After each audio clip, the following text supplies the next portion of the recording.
Greetings from Big Ocean Women. My name's Carolina Allen, and I am thrilled to be with you today.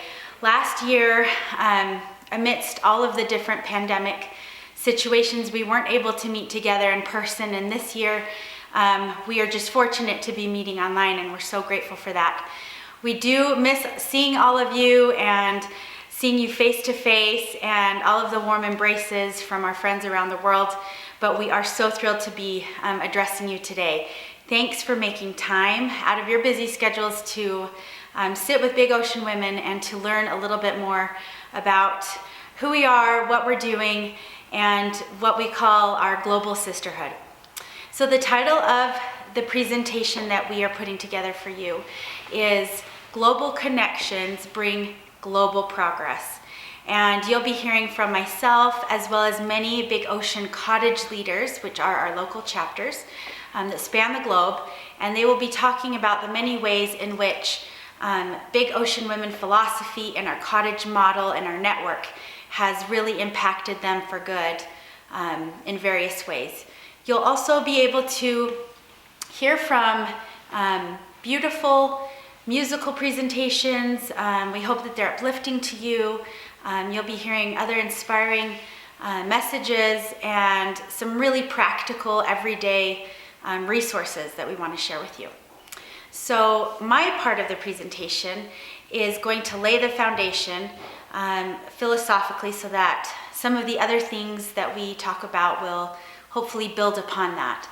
And what I'd like to talk to you today is concerning maternal economy. And around the world, we know the word economy very well. We know that different countries really focus on material economies, ways that we can exchange goods, ways that we can exchange currency, and everyone wants a very healthy and robust economy that leaves for a thriving society where people are cared for and where things are running smoothly. Well, at Big Ocean Women, we're going to talk about a different kind of economy, one that is rarely seen and acknowledged. And I'm going to paint a picture for you today, so I hope that you can follow along with me and think about this, have this image in your mind. But if you can picture a beautiful tree, a majestic, tall tree with its trunk rising above the ground and its many branches opening up, and that it can harbor so much life, and the branches are filled with leaves, and it's just a robust and beautiful, healthy tree. Well, trees are like society, and society is made up of many different functioning parts. It's made up of various institutions, many nonprofit organizations, businesses, governments, everything you can imagine is a part of this tree. They're like branches of this tree, and all of the people within a society interact with these different parts of the tree. The tree is only as good as the nourishment that it's getting from the ground. Any expert on conservation or biology or expertise regarding trees knows that the nutritional component is found below the surface. And so the root systems below the tree often are greater than the branches themselves, and they stretch and they connect with other trees.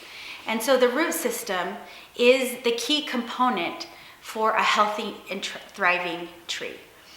The roots absorb nutrition, they absorb water, they send it up the trunk, and then through the trunk to the rest of the branches. It can spread out that wealth and that nutrition. Have you ever thought, what is really fueling society? What kind of work is actually creating the human capital that builds healthy societies? Well, if you peel back the layers of this question, I think that you'll find that below the surface is care work. And that's the vital nutritional component that fuels humankind and our human family. What is care work? Care work is the work that comes so intuitively and that is just a part of the air that we breathe that we hardly take notice of the criticalness of it.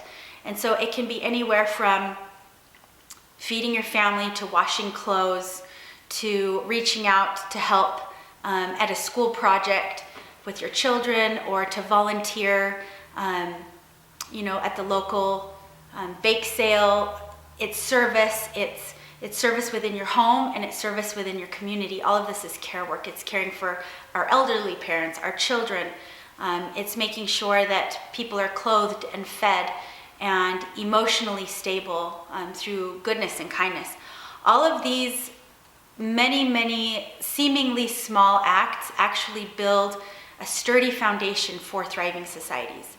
So at Big Ocean Women, we want to uncover these, buried roots, and to show the world that, look, society isn't going to just magically be healthy and sound unless it has a very protected root system, and unless these things are, number one, acknowledged, number two, preserved, and number three, expanded. A lot of times, and throughout history, care work has been really seen as menial and as invisible, and at best it's been made invisible, and at worst women have suffered tremendously because of it. The very core root system truly is women's biological capacity to create human life, and the many ways that we sacrifice to be able to gestate humans, completely unique, completely real people that are housed within our bodies, what we call the very first environment. And then after children are born, babies are born, we then nourish them from our own bodies still. They're still a part of us, and we are able to pass along many important, critical, emotional stability onto the rising generation. And without acknowledging that as vital, it's very difficult to acknowledge the many other things that are linked with it. And it's not to say that women have to be pigeonholed into this, but it's a work that up until now, from the very beginning of time, only women have done. And if we really are to honor and respect and bolster women in all of the various ways that we contribute to civil society, to acknowledge that is really critical. So to acknowledge the root systems and who the roots really are, that they are many women, spanning the globe, doing the small things that people just, assume is insignificant. Nothing could be further from the truth. If we were to lose that organic social protection system, the tree would die. And I want to be very clear that I think artificial systems that seek to create social protection systems that replace organic roots are never going to be sustainable, and they're actually going to harm humanity because we are set up, we're designed as biological beings to be cared for in all of our uniqueness, in all of our wholeness, and only other human beings can do that well. And I think women are especially gifted to be able to do that. Let me speak in very practical terms. What does that even look like? I'm sure many of you listening can think of many ways in which you've been blessed by the gifts of others in your time of need. During this COVID pandemic, we've all felt especially alone. We've been cut off from many of our networks in our communities because we've had to shelter in place. We've had to be isolated as to further, to protect us from further spreading the virus.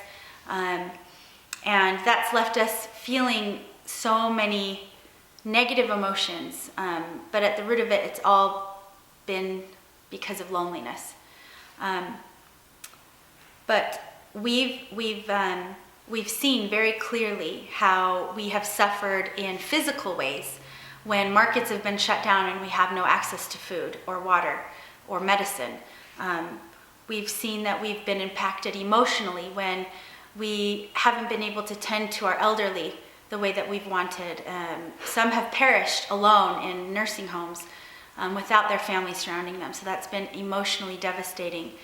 We've suffered socially, obviously, because we've been separated from each other. And we've suffered spiritually as well. And I think that that's important to acknowledge because the spiritual component is oftentimes overlooked when we are talking about society. The energy that we give off to one another, it is real, and when we suffer, we all suffer. And so, but I do want to say that these organic systems are cut out to exactly address those issues, and in such a perfect way. The human spirit and the human heart has a way of healing itself and rebuilding, and it has a way of creating nourishment even in times of drought. And so it's extremely resilient, but we have to preserve it. And I think that the women of the world are ready, and we are cut out to contribute our very best gifts for the betterment of all of us. And that looks a lot like making soup for someone that has nothing to eat. It looks a lot like, freely giving of resources so that other people can have. It looks like being generous with time, and being generous with communication, and being generous with understanding and sharing of knowledge and wisdom, and making and maintaining connections. Even though we may be apart physically, it's critical now more than ever to continue building and strengthening our connections, our global connections. You're going to be hearing from some incredible women that have helped each other through one of the hardest years on history. And they're going to share how that was accomplished, what that looks like. One of the most beautiful aspects of the maternal economy that I want to really stress is that it preserves freedom and sovereignty. There are other, perhaps more artificial systems in place that are willing to lend, support during times of crisis, and can act as a social protection, kind of a network and buffer. But there is always a cost, and that cost might be perhaps a loss of our freedom and our sovereignty to believe the things that we believe, and to speak in ways that seem fitting to us, and to have a freedom of conscience. So I really want to stress that there is another way, and this way has been here all along, and this way, this maternal economy, this unseen network, it's real and it's powerful. And if you can just support this other path, I think that you'll find you'll be taken care of. You'll be taken care of not just physically, but emotionally, spiritually, psychologically, and socially as well. We invite you to join forces with Big Ocean Women. We invite you to, whether you're a nonprofit organization or whether you're just someone who is seeking to join our network as an individual, we welcome you. We believe that you have very specific gifts throughout your life experience that will be of tremendous worth. If Big Ocean Women, we're made up of many women around the world. All of us have different and unique skills and capacities, and we all bring something unique to the table, and each and every one of us can feel that we are needed. And we invite that same kind of a sisterhood to you. We'd love to join forces with you, whether you're a nonprofit or just an individual. If you can reach out to us, we would love to have you part of our network and part of our sisterhood. I hope that you enjoy the rest of the presentations that we have prepared for you. We are just so grateful for this opportunity and that the Commission on the Status of Women provides women all over the world, women who are striving to improve their lives and the lives of their children and their communities. We believe in the power of women coming together, and we're thrilled to be able to share a little bit of time with you. Thank you so much. As part of our maternal economy, we are so very grateful to the incredible work of many nonprofit organizations who are out and engaged in specific niches and to whom we would not be as impactful. A lot of our women love to network with them and to partner with them and to lend support and service, and we are so grateful for the opportunity to do so. At this time, I'd love to give a shout out to these nonprofits and the fantastic work that they're doing. Families Mentoring Families, the Matthew Cares Foundation, Stitching Hearts Worldwide, New Wave Feminists, Days for Girls, Navajo Strong, Native American Fatherhood and Families Association, FIFAF, HARO, HAFI, and Lifting Hands International.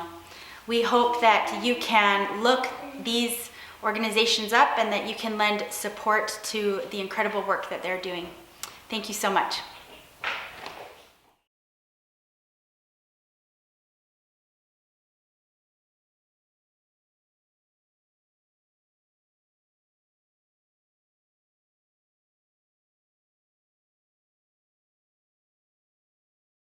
The harder they fight, the louder we sing. We're closer than ever. We'll dance till we win. The harder they fight, the louder we sing. We're closer than ever. We'll dance till we win. The harder they fight, the louder we sing. We're closer than ever. We'll dance till we win.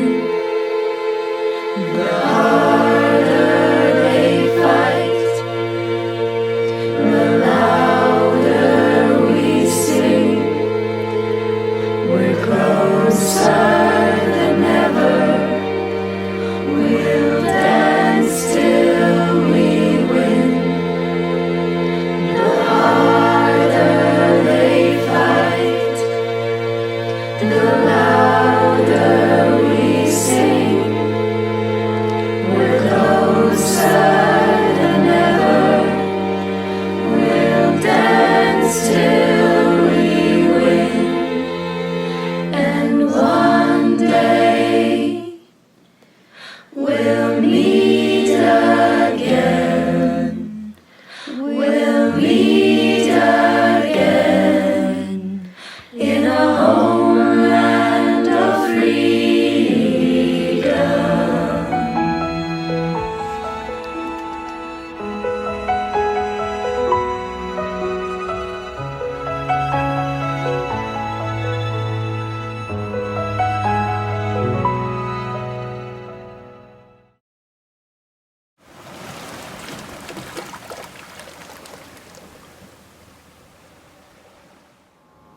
Hello, my name is Maren Butcher, and I serve on the Global Committee for Big Ocean Women. Around the world, members of Big Ocean Women Cottages have fostered both local and global connections. These connections have been made throughout the years and are based upon equal friendship and mutual respect. Big Ocean Women are bound together in a sisterhood based upon our common tenets that support faith, family, and motherhood. By meeting regularly to discuss these Big Ocean Women tenets, like-minded women work together to find generative solutions for the problems and unique challenges that they face. Never has this network of sisterhood been more evident and relevant than during this past year as the world has grappled with and continues to grapple with the worldwide COVID-19 pandemic. During the months of isolation and difficulty, Big Ocean women reached out to one another and then beyond their own cottages to other cottages around the world. Fatima, cottage leader in Nigeria, stated that the connection with Big Ocean women made things easier, not just being able to relate to people, but in the sense that people's lives were touched by the support of other people from different parts of the world. These global connections bring global progress. Cottage members support one another emotionally as well as physically by meeting the needs of their families, neighbors, and cottages around the world. When women discover and embrace their inherent worth and care for one another, this creates an unstoppable force for good that not even COVID-19 can hinder. An example of this is when Thai, cottage leader from South Sudan, shared that their cottage made sure that children did not go to bed hungry and supported orphaned children at Christmas. She shared that there is power in giving, even when you are under pressure. During the pandemic, Big Ocean Women Cottages also combined their strength and partnered with other nonprofit groups in meeting the needs of the surrounding communities. Rather than implementing a top-down approach, Big Ocean Women respect the sovereignty, equal representation, and participation in decision-making with whomever they are serving. An example of this is when cottages in the western United States partnered with the Navajo Nation to deliver goods during a particularly difficult surge in cases of COVID-19. A second example is the incredible partnership between Big Ocean Women and Stitching Hearts Worldwide. In the initial stages of the pandemic, there was a severe mask shortage. Big Ocean Women provided funding for fabric and electric scissors to facilitate the cutting of large stacks of material. Volunteers from cottages and surrounding areas sewed a total of 500,000 fabric masks, which were then donated to shelters and county health facilities around North America. Another example of creating a sisterhood is when the Riverton, Utah cottage connected with the refugee community located in their area. Rather than commissioning Big Ocean Women masks from a printing store, the cottage reached out to the refugee community and hired a wonderful woman, Shukriya Mansouria, to custom make masks. The Riverton cottage also threw a baby shower for a refugee woman who was expecting a child but provided necessities for her baby. Some cottages have become sister cottages. These two cottages provide emotional support for one another and assist one another with each other's needs. Indeed, throughout this challenging year, Big Ocean women around the globe have demonstrated that women have more in common than they have different from one another. There is a power and a strength in this sisterhood that is magnified through trial and difficulty. This unifying force is the antidote to isolation and struggle. These global sisterhoods indeed bring global progress.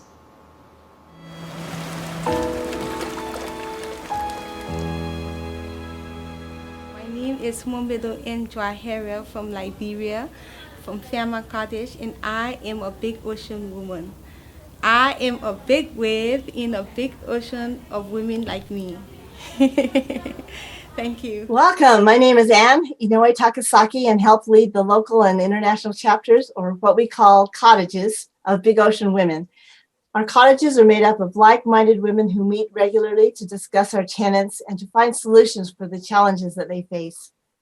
On behalf of myself and our entire organization, greetings to all of our friends joining us for the 65th session of Commission on the Status of Women at the United Nations. Welcome and thank you for being here. We're thrilled to participate this year through the open panel that we have prepared, discussing our title, Global Connections Bring Global Progress. For this part of our presentation, we have with us some of the most impactful local Big Ocean women leaders from all around the world. And we will be discussing the benefits of our global sisterhood and what good it has accomplished this year and how we have become united in facing the challenges before us. Thank you very much. And now we'll turn the time over to Vilma Sagevin. Hello, my name is Vilma Molina Sagevin. I serve as one of the Cottage Committee leaders as well. And we are so privileged to be joined today by some of our incredible Big Ocean women leaders and members from around the world. During this unusual year, I have been impressed continually with the way our devoted leaders have risen to the challenges and helped so many people and helped so many communities. I would like to introduce some of our Cottage leaders attending this meeting today. Okay, so let me start with Diana Fisher. She is a Riverton Cottage president.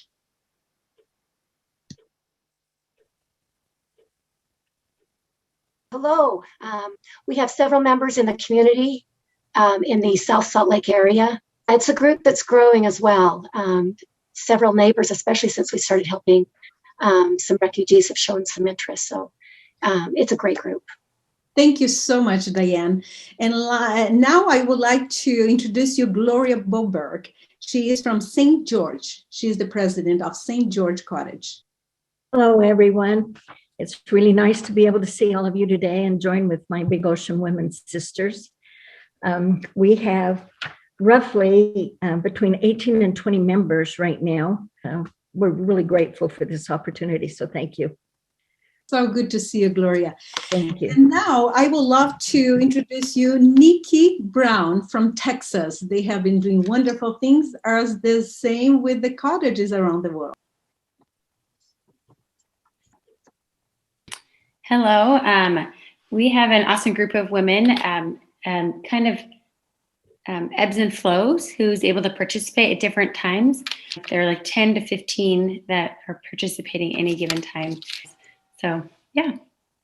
Thank you so much, Nikki. So we have two leaders, Amy Clements and Kristen Walker, in the Spanish Fork Cottages. So if you are there, please let us know. I'm here. I'm Kristen Walker. I'm part of the Spanish Fork Cottage, and we have about 15 ladies that participate with us. So we've got quite a group. Yeah, so that's us. Well, very nice meeting you, Kristen. Is Gloria from UK here? Gloria's not here, but Tanya and Kim are. Yes. So could you just say your names and see your presentation, please? Yeah. Good evening, ladies. My name is Tanya, and I come under Gloria's team in London, and so is Kim as well. Nice to meet you all today. That's wonderful. Thank you. We also have joining us Rebecca Madsen. She's our cottage leader in the domestic field. We have King Landon. She's a board member in a global committee. And Ann Takasaki, of course, she's our international cottage leader and board member. And our founder, Carolina Allen, she's also in the global committee. I wonder if I didn't say somebody, but I would like to welcome especially Matthew Davis. He owns an organization that's called the Matthew Cares Foundation International. Matthew is originally from Liberia, and like most of the women in his group, they are all refugees since 1990, and they reside in Ghana right now. And he is helping organize the Matthew Care Cottage in Ghana. So we welcome you. Yes, right now I have about 18 members of the group. That's wonderful. I'm pretty sure each one of us will love to be there and just hug these new women, our Big Ocean women in Ghana. Aren't they amazing? I think they are. You all women, leaders and members of Big Ocean Women. We are so thrilled to have you with us. We have also Becky Rogers, all the way from Africa.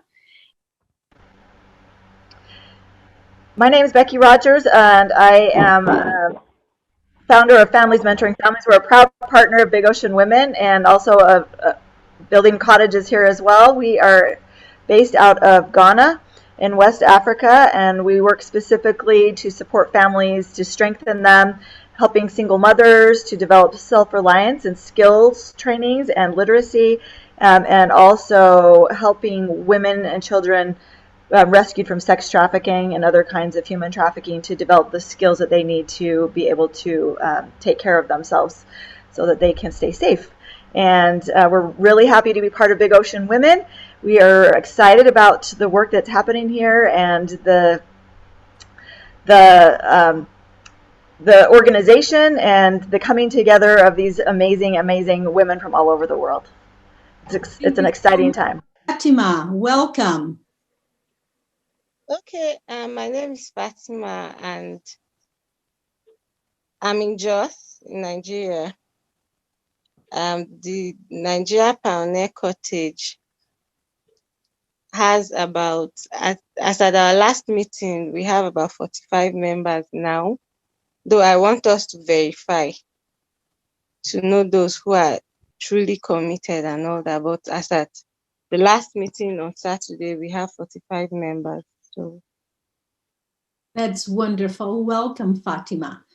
Thank you so much. Without delay, let's pass the time now to Kalisa and Tenille, please. Well, we are so excited that you guys are here today and that we get to have this discussion with you because you're such valuable members of our organization. We love to hear your thoughts. Today, we are going to be discussing tenet number 11. So in Big Ocean Women, we have 12 tenets, 12 beliefs that we kind of wrap around our philosophies, and they help shape the projects we do and how we interact with each other. So this month, the tenet is tenet 11, and it says, we work in partnership with our global sisters to create generative solutions. And I think that that is one of the most impactful parts of Big Ocean Women, that we all get to be here together discussing these things and working together across the world. It's one of the things I love most about working in the Cottage Committee at Big Ocean Women. So I think how this will work best is I'm going to ask a question, and if you would like to make a comment, can you go down to the participant spot and then raise your hand, and I will be looking for those and I will call on you. If I don't call on you, or if for some reason it's not working, then feel free to jump in when there's a moment. Does that make sense? Okay, so our first question that we want to talk about is, how has your connection with Big Ocean Women created a sense of support and community with your global sisters? So I can't figure out how to raise my hand. Can I just talk? Is that okay? Yes, go ahead. Sorry, sometimes it's tricky, so yeah. Go ahead. It has been just sitting here looking at the faces of these women around the globe right now. It's just inspiring, to say the least. And thinking about all the members, as well as other women that are going to be watching this recording and this presentation. Life can be hard sometimes, and I think we can all understand that as mothers and as sisters and as wives and as community members. At times it can be extremely lonely. And when you look at these faces and you realize what every single person is going through, Fatima, you are doing a fabulous job supporting your community. And I look at my community, and the US has issues for sure. But I look at what you're doing in your community, and it inspires me to be able to do just a little bit more in my own outreach, whether that's my family, with my personal relationships, or whether that's reaching out a little bit. And it's hard to become complacent when looking at the work that we're all doing. And I appreciate that. And it definitely inspires me and gives me the courage, as well as the power to be able to do what we need to do as mothers and as women in this world. I love that. I feel like every time I get on one of these virtual cottages or have any interaction with our international cottage leaders, I feel inspired by how they are reaching out and helping the people around them. And it's an amazing connection to have, that we can actually work together to create solutions that are affecting people's lives directly, that we're not having to go through 5 different layers of different nonprofits or something to get directly to people who need help. And that is such a powerful thing. Okay, Becky, go ahead. Just going off what Kim was saying, I think when we observe what's happening across the world, especially throughout Big Ocean Women, and see the very diverse backgrounds of women that are becoming involved, seeing how different our lives are from our different corners and spaces, and where we converge in this place where we have many more things in common than we have different. And at the end of the day, I can sit with my sisters in the US, I can sit with my friends and my sisters in Kenya, and at the end of the day, we all want the same things for our families, which is we want a better life for our children, and we're willing to sacrifice everything. I think that's the biggest thing that we have in common. We have a vision and a hope for the future for our families, and we are looking for the best ways to implement that. And so no matter where we're from, when we come together in that space of the things that we have in common, it doesn't matter so much all of the differences that we have, but we can work together to help each other and to lift each other and to really just build those new relationships where everybody is blessed. Kalisa, may I say something? Yeah. I think that the thrill for me in Big Ocean Women is what was mentioned before, is that I don't have to wait for a government or a large organization to reach out and to touch a life personally through Big Ocean Women and through our sisterhood. I can just email or text someone and say, hey, how can I help? What would work? What would be a way that we could help you? And that personal connection, knowing the lives, knowing the children's names, knowing, what's happening with the family, those personal kinds of connections through Big Ocean Women means so much. We help each other, yes, but we're connected to each other in such a strong personal way. And that's something that doesn't happen in a government or in a large, organization. This help is personal. It's friend to friend, sister to sister. And I love that. Yeah, thank you. Can I say something, please? Please. Yeah, who is this? Fatima. Fatima. Okay, great. Thank you, Fatima. Go ahead. Okay, so talking about how my connection with Big Ocean Women created a sense of support. I think the most sensitive time when the connection of Big Ocean made so much sense was during the COVID outbreak. I mean, the pandemic and all that, and there was lockdown, and of course people couldn't really reach out to each other and all that, but the connection with Big Ocean Women made things easier. Not just, being able to relate with people, but in the sense that people's lives were touched, by the support of other people from different parts of the world, And so I think at that point during the lockdown, when it seemed like connections were breaking out, people were, falling out of touch and all that, and there was a lot of hopelessness. The connection with Big Ocean actually was like a ray of sunshine. It really helped not just me, my connection with Big Ocean Women, but the women in my cottage, and for just the kindness, and the reaching out that the Big Ocean Women cottage globally were able to do. It grew my cottage. My cottage, I think, we're probably about 20 or thereabout.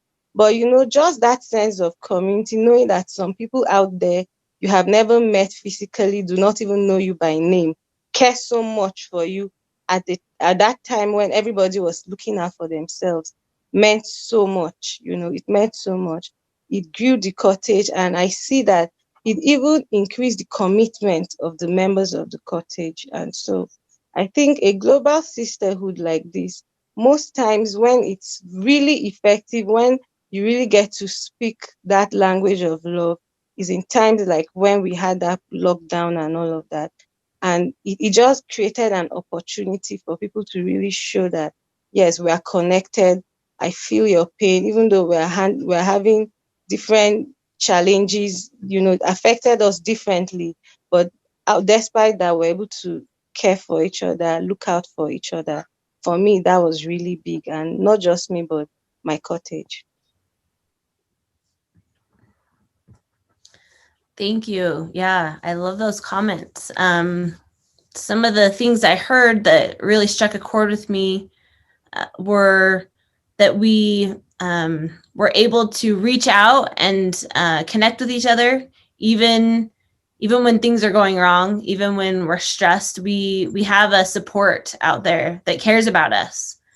And then I also loved that it was brought up how we're way more similar than we are different. And sometimes the world forgets that, and we magnify the differences we see in each other. But there's so much more that's the same about us than that's different. And we all care about our families. We all care about trying to help them be happy and safe. And when you latch onto those similarities, I think it just expands how we care about each other, because we see each other that we're all the same and we're all really seeking for the same things. So thank you so much for those comments. The next question that I would love for us to discuss is, what experiences with our community have bolstered your physical well-being, growth, and development?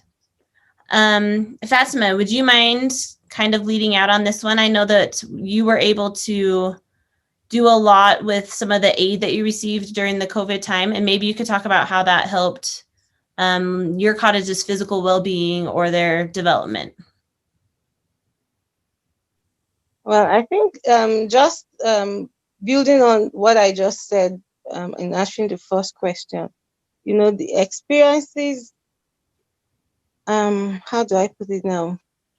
I think, the fact that people were able to get help just for their meals, for example, did not just end there, like with just cottage members, but then it extended to their family members and all of that.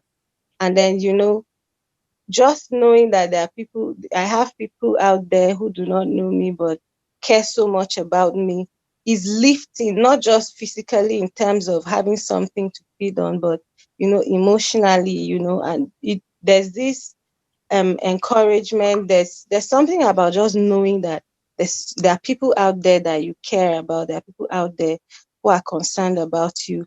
And like I said earlier on, it just had a way of making people more committed to say, wow, you mean at this time people care so much, though they have little, or we all have the same challenges, yet they're able to look out for me. Okay, I need to give back and all of that.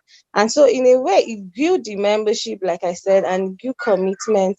And for me as a person, it also it encouraged me and strengthened, my zeal, so to say, trying to reach out to people. So because now it's more like you go beyond just saying things. Sometimes people will challenge you to put your money where your mouth is, something like that. So it was more like you're not just saying it, but you're doing it. It's not just saying I love you, but showing, because you can actually love without, you can give to someone without loving, but you cannot love someone without giving.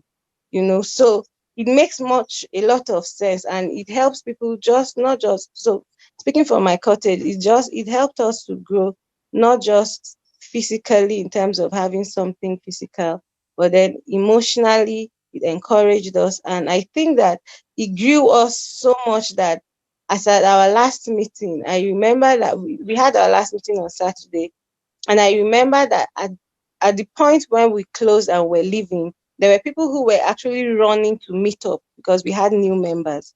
And so I won't be surprised by the next meeting. We'll probably grow more than that. I was even wondering what we'll do with such number of women.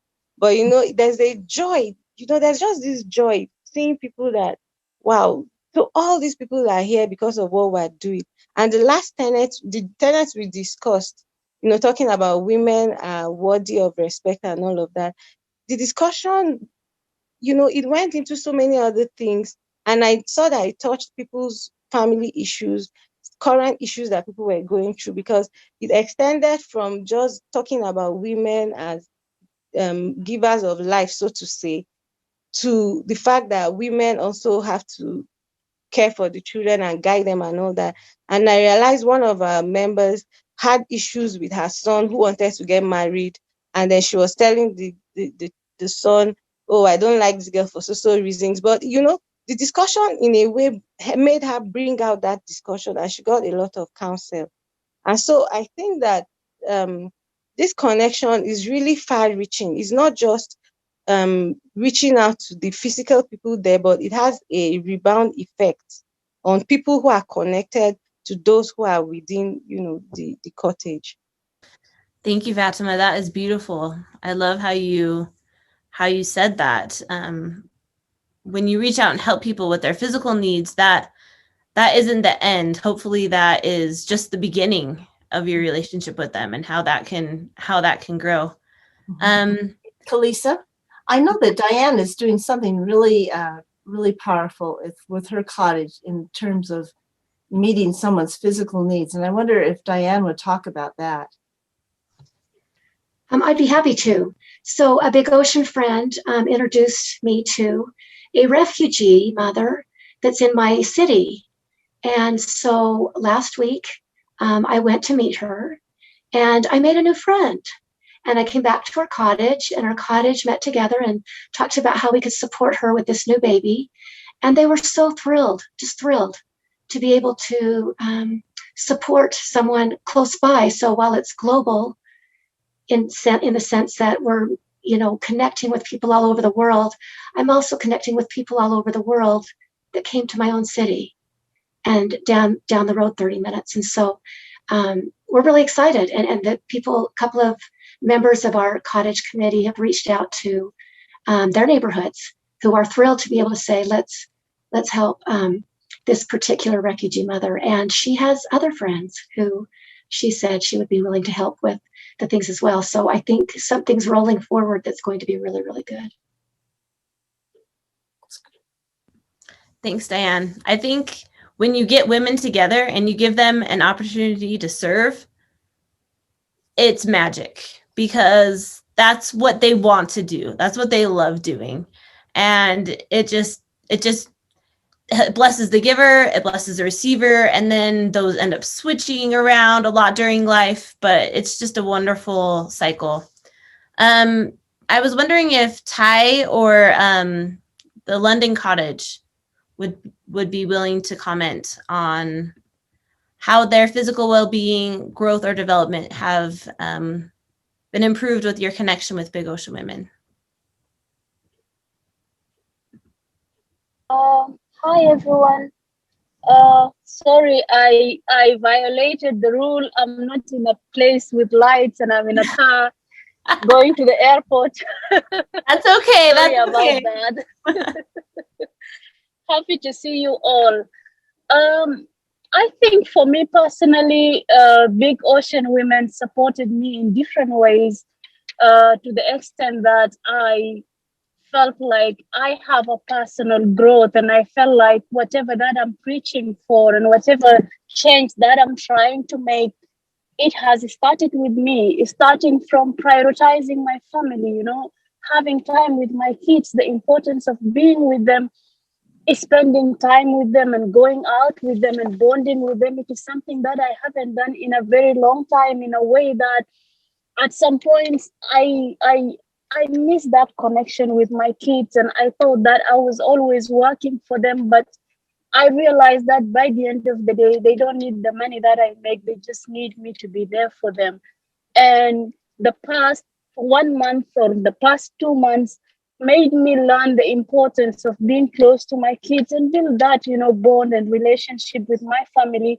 And at least when I go out there and preach things to do with Big Ocean Women, preach things about family, about, bonding, about love, it is something that it has started with me. And for me, I feel like preaching something that has, has taken a personal angle with you, give you the passion, to do more and also to work hard to make sure at least other people get, the benefit of it. In terms of development, I think if I start talking until tomorrow, I don't think words will express, what Big Ocean Women did in South Sudan. Big Ocean Women managed to make, some names in form of making some families not to sleep hungry.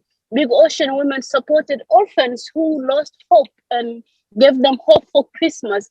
Big Ocean Women made things that maybe to other people or maybe to us it might look little and simple, but it's not, because at some points these people were happy and they knew that somebody somewhere is thinking about them and is thinking about helping them without asking anything in return. And to make it worth it, the group of people who are helping these people are people that never met these people, and that shows that there is good out there. No matter how things get bad, there is good, and people can always, see the good in people and always support them. Big Ocean Women also made South Sudan Cottage, feel like there is a power in giving, even when you are, under pressure, even when you are in most of the difficult circumstances, you will always try your level best to give with the little that you can. And I think that's a big development. And recently, I have been receiving so many calls. People are like, we want to know more about Big Ocean Women. Families are like, we want to join. Women that I know, that I have been with, in movements and in activism, doing some humanitarian work, are taking interest. They want to know what is it all about Big Ocean Women. They really want to join, and they want to also, contribute and also be part of the change. And for me, I think that's a big development, because at the beginning, it was a struggle to get someone, to come and say that, hey, I want to join, and what is it all about Big Ocean Women? The first time I met the Big Ocean Women during the CSW, I think I connected with the group that I met, and the stories that they shared made me break down, because I felt that these stories were talking to me. And for me, I think the amount of love, just the pure love without expecting in return, that I got in this group and that other South Sudanese felt in this group and other people globally, I think it speaks volume. I'm sorry if I'm getting emotional, but this is how I feel. And I wish if there is nothing, if there is something more that can be done. And I wish that if we can have platforms where we can also share these experiences with other people, other families, maybe, and just maybe it will give the message of hope, because they are hopeless somewhere and they don't have any cottage next to them, so they can know that there is good in this world. And no matter how things are tough, there are always people that God sent, to make a difference and to make change in their lives. And that is the big development that Big Ocean Women did in my life personally, in many South Sudanese lives. And I hope that it will continue, to be making change in different people's lives. Thank you. Well, Ty, that was amazing. I don't think you're the only one getting emotional. I see lots of people kind of wiping their eyes, but thank you so much for sharing that. You're right. There is good in the world. And when you connect with other good people, you realize that. Sometimes it does seem hopeless, like there isn't any good out there, but there is a lot. And there's power in realizing that and connecting with each other and being able to magnify that good. And that's what I think we are able to do here. So thank you so much. Oh, sorry. Thank you for your comments. I'm going to turn the time over to Tanil now. Hi, I'm Tanil Farr, and I work with Kalisa with leading the virtual cottages. And this really has been such amazing experience so far to hear all of you guys and your experiences with Big Ocean. It's just amazing to see this vast network of sisters that really are so powerful and focused on doing a great work and trying to help other sisters around the world to find solutions to the struggles that we're all facing throughout the world. And as I've been sitting here, I've just been thinking about the need in the world that there is for light and for faith. And my question is going to deal with just that, but that how great of a light all of you are shining right on this screen that I can see and I can feel. And when we work together, we bring about this goodness and we can share this light with others. And so my question that I want to discuss today is, how has your faith or your light been impacted by this global sisterhood in Big Ocean Women? Nikki. So when I think about the global sisterhood, I think of all these women that I hear stories of things that they're doing, or I see their faces and hear their experiences. And I'm incredibly inspired by how in their space, wherever they are, they see a need or a way that they can contribute, and they, give light to that cause. And I just think it's awesome that each group of women in different areas around the world can shed light on what is most important to them. And so, when in our cottage, what we come together and what we discuss and we find as something that we can support, maybe very different than what the other women throughout the world are doing. And so I think that's what's so amazing, is that we should share the light in such different ways, but it's all light. And that's the intention, is let's use our desires and our unifying force, where we just have this innate nature to notice the needs of others and want to strengthen people and use that for good, as opposed to just staying in the mindset of a struggle and being stuck in seeing the lack of light. But instead we're shifting and finding the light and creating more of it. And so I love that. When I do get to participate in the global context, I see it manifest in so many different ways and in my own little circle. Yeah, thank you. And I love what you said about how we all contribute differently, or we all have different things to offer, but it is all light. All of it is. And there's so much to give. And you're right, when we, it's kind of contagious when we see it when we experience it in all over the world. And thank you, Nikki. Anyone else?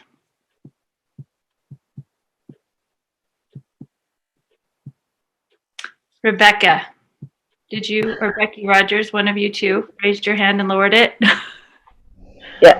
Yeah, I think it was me.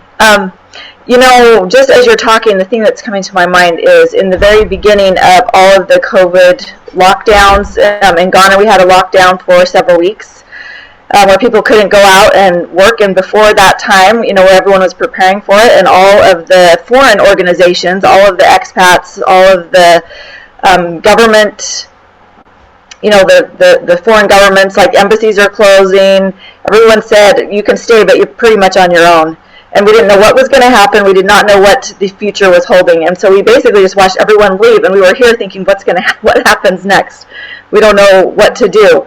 And it was a very eerie feeling, like just insecurity about the future and what could possibly transpire, and looking at the needs in our local community, where we had people knocking on our door asking for work, asking for food, and who were really seriously in need. And in the beginning of that, wondering if we've made a big mistake or if everything's going to be okay. Your question is about faith, right? So, not knowing what to expect or what was going to happen, I can tell you this, that Big Ocean Women was the first organization within hours to reach out to us and just say, we've got your back.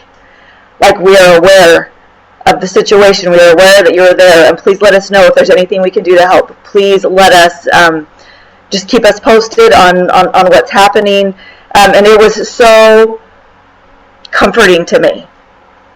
It was so comforting to me with the weight of the responsibility of our own organizations and the families that we work with to realize I wasn't alone. So, when you talk about faith and the power that we have in numbers and that support we can be to each other, it's just a really powerful, it's a powerful feeling to know that whatever happens, someone's got your back. And we are so grateful to Big Ocean Women for being there for us when we needed that, and I'm sure we will again. So we also look forward to supporting all of you. Well, we're so grateful, Becky, because you do so much good in the world. You're such a force for good, and it's such a blessing to be able to learn from you and follow your example and help where we can, when we can. So it's such a blessing. And I was thinking as you said that that when this pandemic started, I had a little bit of a life crisis right at the beginning of that pandemic, and it was you were in this place across the world with this huge big struggle that Big Ocean came to your rescue with faith. And you were, I'm sure you mentioned like faith, you're praying to know what to do, and here comes Big Ocean to the rescue. What a blessing. And I was just in my own little personal struggle, praying for own personal help. And the same, Big Ocean came to the rescue to just say, I love you and I'm there for you. And it was an answer to prayer, and the light, the faith from the sisters who reached out to me at the time strengthened me personally, can strengthen you across the world and many people. It's just, I love that about Big Ocean, that it's in the small ways and in the grand ways, and it's all important to God. We're all in the different things that we're struggling with. So I love that. Thank you, Becky. Danielle, can I just say something? Yes. The thing that really inspires me about this organization is exactly that the women are filled with light, and it's in many ways really very tangible. I'll give an example. We went to the United Nations, and we opened we went through the revolving door of the main lobby, right? And this came from Mindy Brown. So she walks in, and the room is just filled with all these people. But she said she looked over, and there was the light shining on one particular individual, and she was drawn to that person. Of all these people that were standing in that room, a big corridor milling around, this light just illuminated this Nachang Kwak Tai. And I think you also saw it, you and Mindy. You were there. You witnessed this drawing, if you will, to this person of light.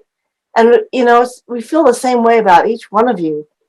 How you came to this organization is so directed by the light that's within us, the light that shines above, and that light is within us, but it's also shared and taught in powerful ways. I think about Vilma. Vilma has probably more light in her than any person I know. And look at what has come from that light, this beautiful daughter, Carolina. The light that we have is so powerful, and it extends first to our families, right? And then from our families to our neighbors, and then even across the world. but it's tangible. It's something very powerful. And thank you for bringing that up, Tennille. Yeah, thank you, Anne. It really is. And when you experience it, when you experience the light of others, it's amazing. And it's such a blessing to be able to experience it often with Big Ocean Women. It happens all the time. And you're right. When I met Ty for the first time at the UN, it did feel just like a sister. She felt just like a sister to me. And she'll send me sister messages sometimes on social media, you know, those kinds of messages that you get from your sisters. And I just met her in person that one time. So I'm just so grateful for Big Ocean and the many, many ways it supports us.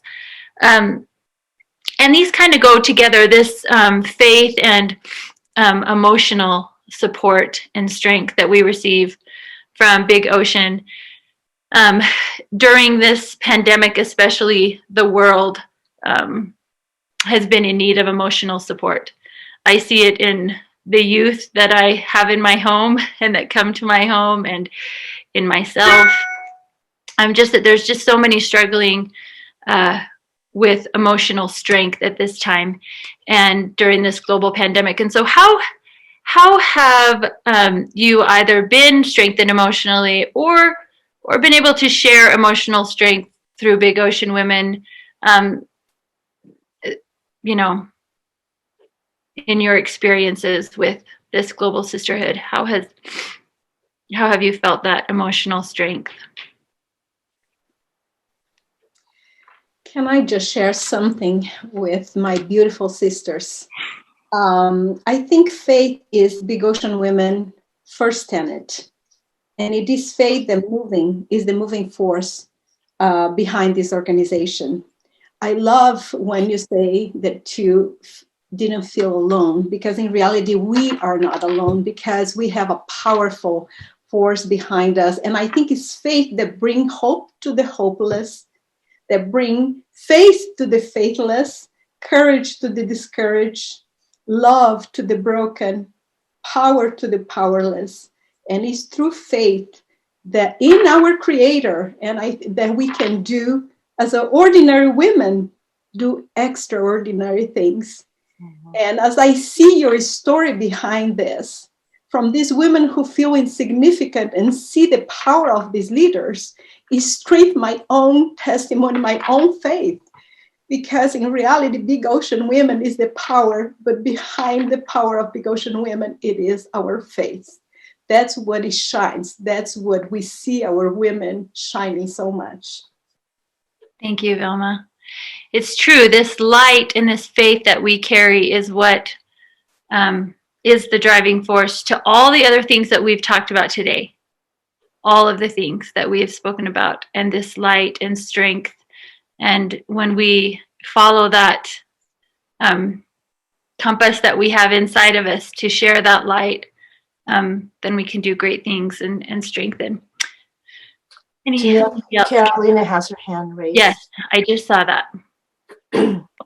Thanks so much. I so appreciate everything that's been shared. To me, I think our global sisterhood that we've created just by being a part of it and by participating and by reaching out, it's given me a lot of emotional courage. I think this has been a very challenging year for the whole world. And I think that the challenges, you know, may perhaps continue. I don't know. But I do know that when I am connected and linked to my global sisters, it gives me emotional courage. It gives me resilience. It helps me keep getting back up. You know, if I'm filled with doubt or insecurity or stress, all I have to do is I think of my dear friends and my dear sisters, and it changes my mindset and it makes me feel empowered instead of, you know, like a victim to all of that's happening. And so it's somehow everybody's spark and everybody's kindness and goodness and ways to reach out. it changes my own mindset. And so I can become very creative in how I solve my problems. I can be very patient with things. I can just have a better attitude in how I face my day. And because of that, I can become much more productive and much more capable in the things that I do. And so I guess the word to describe it is it's very empowering to belong to this network. I feel like we're a big constellation in a big black sky. And like it's been said before, that each woman is filled with light. And when we draw these connections to each other, I may not be a solution to somebody's, situation, but I know somebody else that can. And together you draw all of these little connections and you create a big constellation and a network of women that are willing, not just asking the question, what does the world owe me? We're asking a different question. What can I give? How can I support? I see that you're suffering. I see that you're struggling. You're not alone. I have people that can help. And so this network is invaluable. It's invaluable. And I think that in the world of technological networks that are very virtual, it's, this website and that thing, and it's all this virtual thing. Big Ocean is like a network that is hands-on, and it's based on heart. I think that that's the best way to describe our organization, is that we're all heart. And heart is something that's been overlooked for a really long time as something that isn't that important. And I think that what we're witnessing every day with all of these miracles and all of these, like you said, Tanil, not just big things, but little things too, is that it's everything. Like heart is everything. And we're not the wealthiest organization. We're not the biggest organization. We're not a glamorous organization, but we are filled so much with heart. And I feel like that's where it counts. And we have that wealth. We have a wealth that's based on each other with our global sisterhood. And it's blessed my life in more ways than I can tell you. Like, people have reached out to me in days that I've just felt really, really down, and it's made a difference. It's helped me continue. It's helped me say, you know what, I had a hard morning, okay, or I had a hard day, but tomorrow's different. And it's because of, the service that's been extended to me, the kind words, the encouragement, and just the thought of you all. I can just, be driving down the street and think of any number of you, and it just gives me this fuel, like, to keep going. And it's very wonderful. So it's an emotional boost. Thank you, Carolina.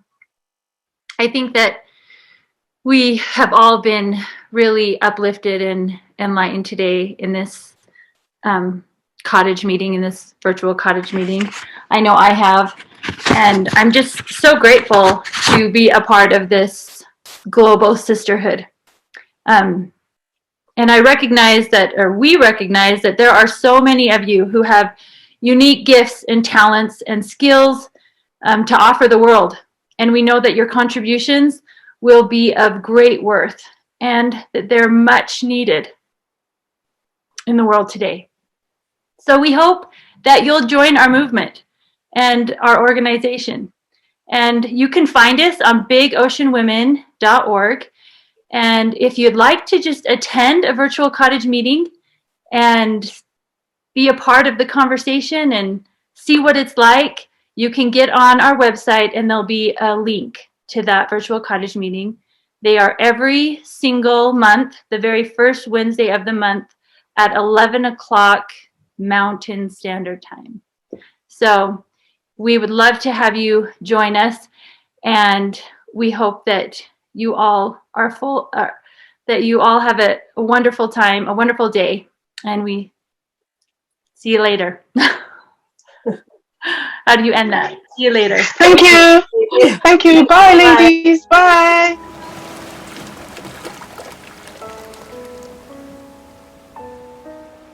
Good morning, afternoon, or evening, depending on where you're joining us from. My name is Kim Landine, and I am a board member here at Big Ocean Women, and I also work on the Global Committee. As some of you may know, my little family and I travel back and forth from Utah and Alaska for employment. In Alaska, we live in a small fishing community of about 416 people. We shop at a little country store called Toshko, which is just a big shed where a local man named Toshua travels on a boat 4 hours to bulk buy at Costco, then transports it back to our community to resell. We pump our gas from our vintage 1930s Wayne pumps, much like our grandparents did, into their Model Ts. It is a very simple life, and people gather at our local coffee shops or churches to access the best Wi-Fi. We wave at every passing car as we drive down our dirt roads, and people are forced to rely on themselves and their community, on our community, to survive. Gardening is a staple, as is hunting, fishing, and gathering.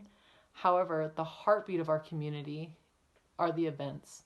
4th of July festivals, yearly demolition derbies, barbecues outside the ambulance shed, pie baking contests, and much, much more. Our small Alaskan community has come to recognize just how important connection is for survival. And today I want to cover 3 different types of connections that can help sustain you and your family through the ups and downs of life. These 3 connections are a connection to community, connection to self, and connection to the divine. While all 3 are very important connections to strengthen, it would only be appropriate to discuss these 3 connections with the understanding that during different seasons of life, you will need to rely upon one, maybe more than the others. Let's start with connection with community. As you just heard, Big Ocean Women is a thriving community made up of a sisterhood spanning our globe. We focus on generative, positive solutions to personal, interpersonal, and local community needs as we gather in our cottages. This community connection model has proven to be extremely effective in providing support during the ups and downs of life. As we celebrate baby showers, we highlight our diverse heritage, we support worthy local causes. It also is shown to be a strength during the lows, rebuilding communities after devastating economic and social situations, lifting individual cottage members as they face job losses, miscarriages, and other personal challenges. This connection is like the leavening agent for the whole community as it rises women and thus the whole of society. Connection with self. This is something I so strongly believe in. It is important to be your number one ally, and that is something I'm attempting to teach my 2 daughters. One of the things I've done in my life to help with connection is to determine attributes that I want to have and to continually repeat them for when I come into a situation where they will be useful. For example, with my daughter Grace, we have begun developing a list of attributes that she seems keen on having. And the other morning she walks into my room. Mommy, I looked at me in the mirror and I said, I am strong, I am brave, I am smart, I am kind, and I'm pretty. A practice I lead out on daily, but which she took initiative that morning. Our family does this not just so we can start off the morning feeling good, but because we hope to develop a connection with our best selves and a habit of thought for when the hard times come, which played out perfectly the other day on a family hiking trip. This is a hike we had never done, and we didn't realize how difficult of a hike it was going to be. The ground was slippery and muddy, ice was just beginning to thaw, and to top it all off, it was a relatively steep grade, especially when you're only 1 and 2 like my daughters.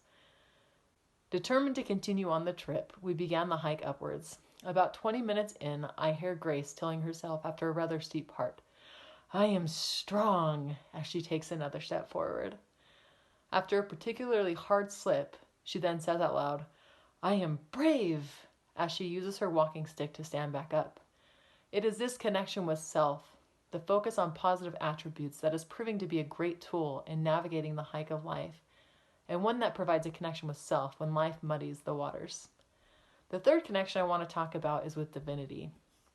I subscribe to a theology that divinity is both masculine and feminine, that we have both a divine father and a mother who are intimately involved with and invested in the outcome of our lives. After giving birth to my second child, it's an act that I believe is as close to divinity as one can reach in this life. I experienced postpartum medical complications that had me and an extensively well-trained medical team fighting for my life. It was during this process that I was lying in the hospital one evening, listening to the constant beep of the machines monitoring my vitals, when a deep, stomach-wrenching cry passed my lips. I remember burying my head underneath the thin, sterile white sheets as tears streamed down my puffy face. I wanted my mommy. No, I needed my mommy. And I needed her. And while my theology teaches how to reach the Divine Father, it doesn't go into detail on how to connect with our Divine Mother. I lied in that bed, my heart breaking wide open, seeking that motherly touch, knowing that she was out there and yet not knowing how to reach her. This was the beginning to a long journey that I'm still very much engaged with. However, I have learned and experienced a few things on this journey. Two of these experiences in particular I want to share with you today. After the medical complications that occurred, I started to experience pretty severe postpartum depression and anxiety. The idea of leaving my children behind and the fragility of life was extremely raw at that time. My confidence and connection with myself was strained. My connection to the community was fragile. And because of that, I needed connection with divinity. I tried to make it a habit to wake up early in the morning when in Alaska and go walk outside, seeking a connection with the divine. It was on one of these walks that I began looking at all the trees surrounding me.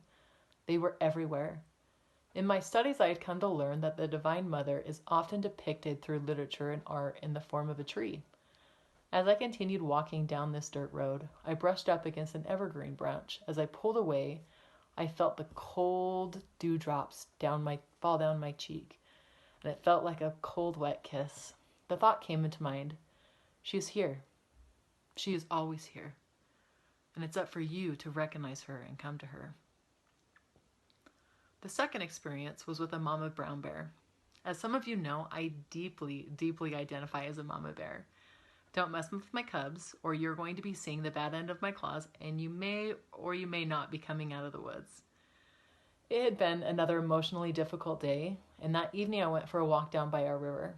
On this rock, I came across a mama bear and her two cubs. I was watching her from about 50 yards away, pulling salmon out of the river, when she turned around, rised onto her back two legs, and looked directly at me. I was mesmerized. She was wild, powerful, confident, and dynamic. She knew her own strength. And just for a moment, our eyes connected, and chills ran down my spine. As she looked deep into my eyes, she began to purr, a sound that they only make when they are comfortable and happy. It was as if she could see the pain inside me and reached out the only way she could. You got this, Mama Bear. One day soon, you will once again recognize and feel the power within you. One day soon, you will rise again into your full stature. Be patient. I offer you the same words this Mama Bear parted unto me. Mama, if you are struggling, one day soon, you will once again recognize and feel the power within you. One day soon, you will rise again into your full stature. Be patient. It is through these three connections, the connection with community, the connection with self, and the connection with divinity, that we can stay grounded through the ups and downs of life. Thank you for taking your time to connect with Big Ocean Community today. I hope you have enjoyed your time so far. Please feel free to reach out via email or Facebook. We would love to stay in contact with you. And up next, we have an amazing presentation on temporal self-sufficiency and gardening. It's going to be awesome. So stay tuned, and we look forward to staying in touch.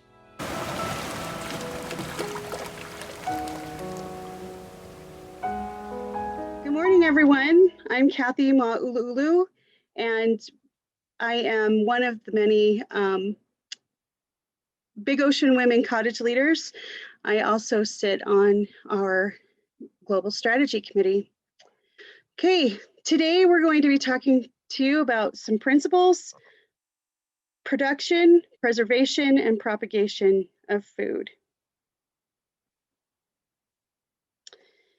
The past year has taken the world by surprise with the COVID-19 pandemic, economic insecurity, unusual weather patterns, and other natural disasters.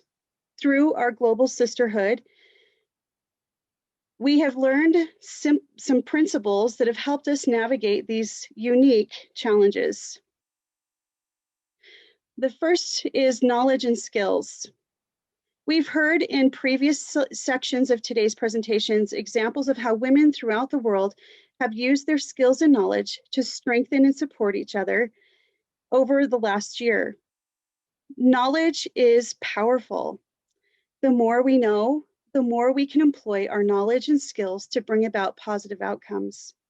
Understanding how things work allows us to be able to improvise with the resources we have available immediately around us, leading us to creative solutions. The experiences of the past year have encouraged myself and the women of my cottage to continue learning new skills and increase our knowledge. Our next principle is abundance. We've learned that participating in the creative process leads to abundance. When there was no PPE, we were able to create out of the materials we had an abundant supply of PPE. That abundance then could be used to bless and bring relief to those in our community, as well as our nation and the world. To illustrate this principle of abundance, I will share with you a personal experience I like to call the tomato principle. Several years ago, I didn't have any land or space to grow a garden, but I had this strong impression that I should try to grow some vegetables on my porch, so I did. I decided to grow a tomato plant. Since our porch doesn't get much in the way of sunlight, each day I would move this tomato plant to different locations throughout the day so it could get the most sunlight possible. At the end of the summer, we had a whopping 3 little tiny tomatoes. I was a bit frustrated. All that effort seemed to be for nothing. Still, I felt I should try to find some tomatoes from a local grower to purchase so I could bottle some for the winter months. A few days later, I was with a group of women I knew and asked them if they knew of anyone who had a good price for tomatoes. To my great surprise, one of these women said, "Me, please come and pick some of my tomatoes.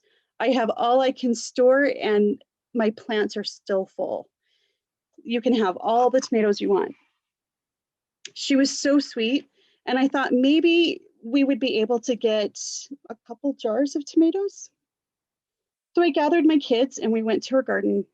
I was shocked when she helped me load up a few hundred tomatoes into our van.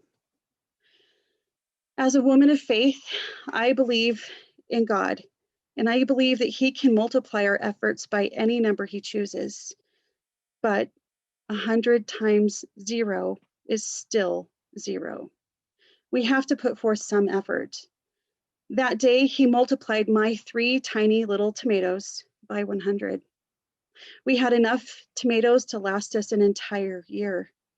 As a mother, that brought so much peace and comfort to my heart.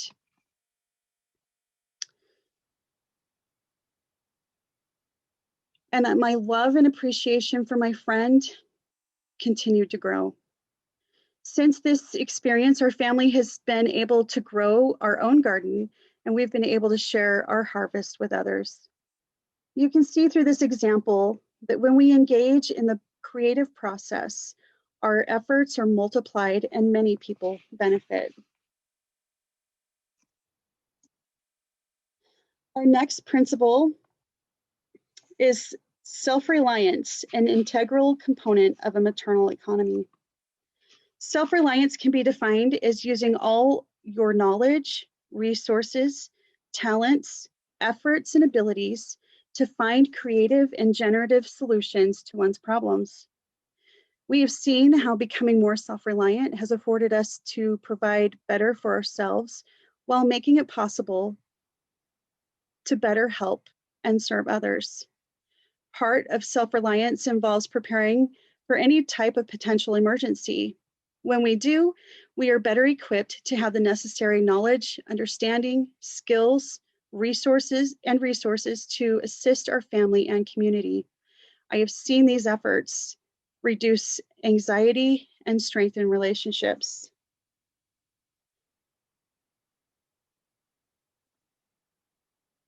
During the pandemic, the whole world experienced shortages in the supply chain, from food to raw materials.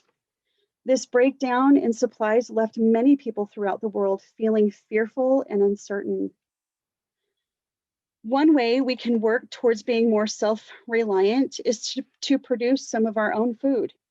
You can start small, maybe just with one plant, and let your experience lead you to try another. If you're just starting out, I would encourage you to find a local mentor in your area who knows that your climate and the type of soil that you have.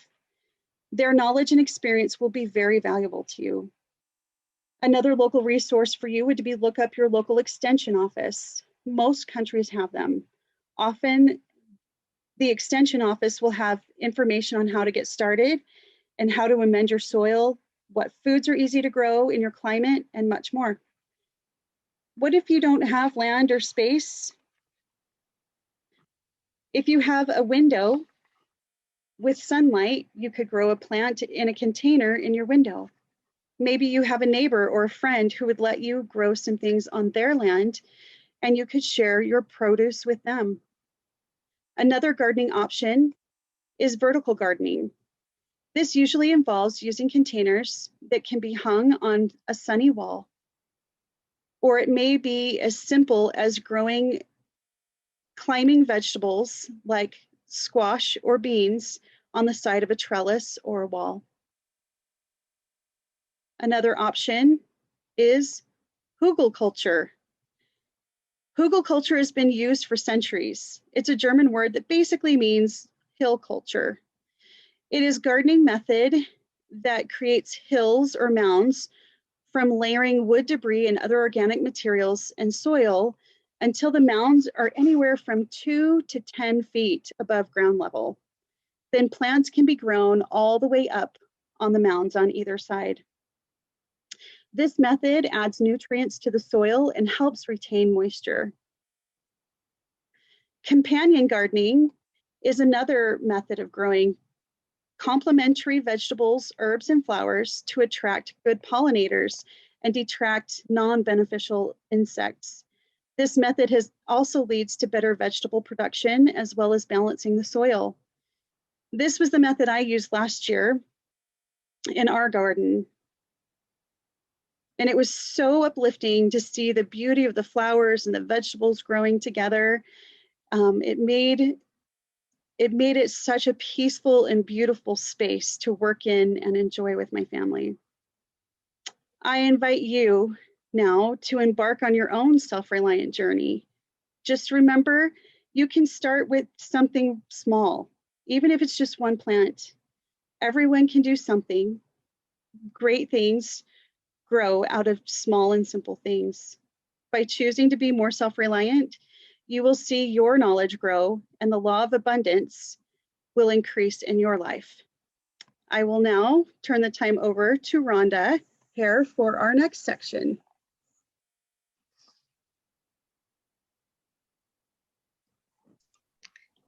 Thank you. Our third P that we're talking about today is preservation of food. No matter who you are or where you live, there's a way to better use the resources around you. A few years ago, I read a report saying that in the United States, 40% of the food grown is wasted rather than eaten. Some of that happens in the field, some in warehouses and stores, some in restaurants and homes. That's awful. And it's not just a problem in wealthy nations, not even close. It turns out that in developing countries, 40% of the food grown is wasted. More of it spoils in the field since it's harder to get to market or to preserve it for extended periods. If you can get the food when it's plentiful and in danger of spoiling if not handled quickly, preserving it is a way to not only save money and prepare for the future, but a way to reduce the waste in the world.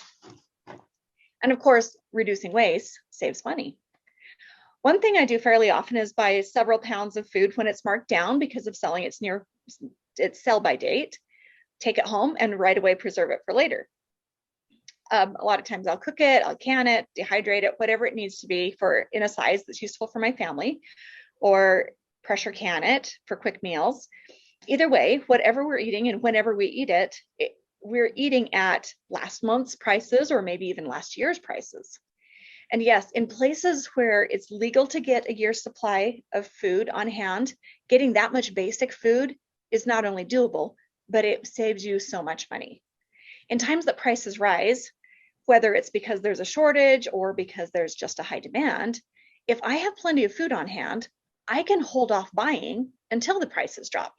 This benefits everyone.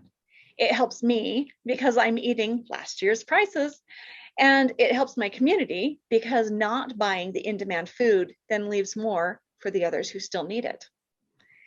If you waste less in your own home and garden, it helps. A way of wasting less in your own home or garden is to not eat up everything right away. It's the food version of spending less than you earn. Of course, you want to use it in some way before it goes bad, but that's what the preserving is about. Even storing away a tablespoon of rice per day will add up. I found a cookbook from almost 200 years ago, and it says the true economy of housekeeping is simply the art of gathering up all the fragments so that nothing be lost. I mean fragments of time as well as materials. Whatever be the size of the family, every member should be employed either in earning or saving money, and should be taught to consider every day lost in which some little thing has not been done to assist others. So one important aspect of preserving is to share, especially anything that you don't have time, space, or energy for. Whatever's around should be used to benefit someone. Screen share now, please. Some of the methods of preserving include dehydrating, drying, pickling, brining, smoking, freezing, dry pack canning, pressure canning, boiling water canning, or root cellaring, which doesn't actually require you to have a root cellar. Your area and circumstance will best fit with at least one or two of those methods. How can you learn which will best? What are your area's traditional ways of preserving? Find a mentor. The older and more experienced, the more wonderful it's going to be on both sides. Create that maternal economy, a sisterhood, a brotherhood. Utilize the experienced home economists at your local extension office. Some climates are warm and dry, which is perfect for drying foods. We can end screen share now, thank you. When I lived in the Southwest United States as a little girl, we dried apricot halves up on our hot black asphalt roof, with the fruit spread out on clean window screens and covered lightly to keep off bugs. Oh, it's not time for that screen yet. Thank you. When we moved to a much colder climate, we dug a big hole in the garden and buried a garbage can in it where we could use it as a root cellar to store our carrots over the winter. Eventually, we bought an electric dehydrator, which is still one of my favorite tools. In my previous house, we had very limited space to store foods, so I started drying some of the foods that I used to bottle. Take tomatoes, for instance. 6 quarts worth of tomatoes could now fit into a single quart jar once the tomatoes were dehydrated and powdered. Tomato powder can be used in almost any recipe that calls for canned or cooked tomato products. Everything from tomato juice to pizza sauce to tomato paste. Now I make powders out of lots of vegetables: bell pepper, celery, tomato, mushrooms, pumpkin, zucchini. I've even done broccoli. They thicken and flavor soups and sauces, or hide in smoothies or in baked goods like bread and brownies. Powdered zucchini or pumpkin can be used in any recipe that calls for puree. There's so much that can be done to preserve and use food instead of wasting it. Links to instructions and resources for dehydrating, as well as some of these other preservation methods, will be on the Big Ocean Women website, as well as my website, which is theprovidenthomemaker.com. Now, the fourth of our 4 Ps is propagation. Tapping into the natural self-sustaining abilities of the plants you grow for food. That might include saving some seeds from your own crop, or saving some of your potatoes or taro tubers to plant next season. The simplest way to start is when you buy seeds, keep any you don't use. They will be good next year if you take good care of them. Keep them cool, dry, and dark. They will last at least a few years if you store them properly. End of the screen share, thank you. I usually get a good 4 or 5 years out of my seeds. After that, not as many of them will germinate. Some will. You can use seeds from your pantry too. The dry beans you buy, as well as many other things from the store, will grow in your garden, though you might not know which variety they are. Some of the things that I found on my last grocery trip that I could put in the ground, and these would grow me new foods, new plants. Can't quite see them, Rhonda. Can you hold them up higher? Sure.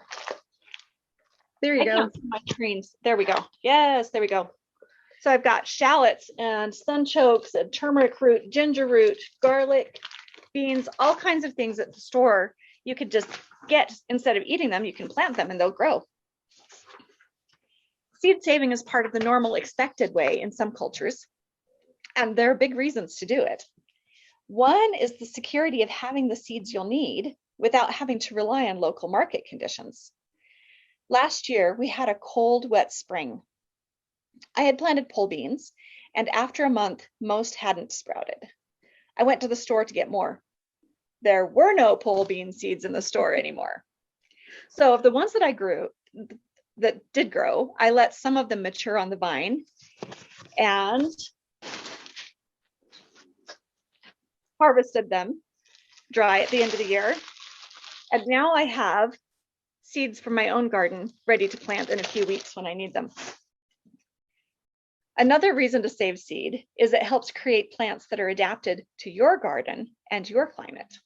That's how we get heirloom varieties. The best plants are developed by saving seeds from individual plants that have the traits you want. Over the years, a better strain will be developed. For instance, traditionally in Siberia, it's considered too cold to grow watermelons. Dima in Novosibirsk, Siberia, planted them anyway. The first few years, he didn't get anything. Eventually, he got one tennis ball size watermelon with 2 seeds in it. So he saved the seeds. The next spring, he planted them, and he got more than one this time, more than one watermelon, and he selected the seeds out of the biggest of the watermelons, saved those, and planted those the next year. He did that over and over, and after about 10 years, he was consistently getting kilo-sized watermelons, which will now grow in Siberia. We've managed to get early producing cold-tolerant tomatoes from Siberia the same way. Plants in other places are selected to produce well despite heat, drought, or particular diseases. There's a huge advantage to having agricultural diversity created by individuals selectively saving seeds. Eventually, pests and disease hit individual varieties. If we're relying almost completely on just a handful of varieties, which tends to happen, results can be catastrophic. There's the potato blight that caused the Irish potato famine in the 1800s. In the early 1900s, the boll weevil, a bug, destroyed most of the cotton crop for decades in the southern United States. Having a big diversity of location-specific varieties provides botanists great resources to find disease-resistant varieties. Some seeds are simpler to save than others. Tomato seeds are in this category. If you take a tomato, this is about all it takes. Take a tomato, cut it open, and you get the seeds with the jelly that's in it. Put them in a jar with a little bit of water, loosely covered. Keep it in a warm place for about 3 days till it kind of starts to ferment. You'll start getting a little floaty layer. I don't know if that will even show up in here. A little floaty layer in there. That's a fungus, and it's actually your friend in here. It helps break down the coating on the seed that prevents them from germinating properly, and it harbors bacteria that help prevent disease when the seeds become plants later on. So to get the seeds, you keep the ones that stink. Those are the good ones. You rinse them off, drain them, spread them out to dry, and when they're totally dry, package them up and label them. That's pretty much all there is to it. If you want to learn more, where do you start? We've added resources on this at the Big Ocean Women website, as well as the providenthomemaker.com. So where else do you go to learn? The same as you do for producing food. You don't have to be good at it to start, just willing to learn. Find a mentor, a neighbor who knows more about it than you do. Grow a sisterhood of women who gather and work harmoniously together in ways that bring about goodness and use the fruits of their labors to bless their communities. Back to you. Thank you, Rhonda. Well, we really appreciate this opportunity to speak to you today, and we hope that you've been inspired in some way to start finding ways to be more self-reliant in your own area. Thank you.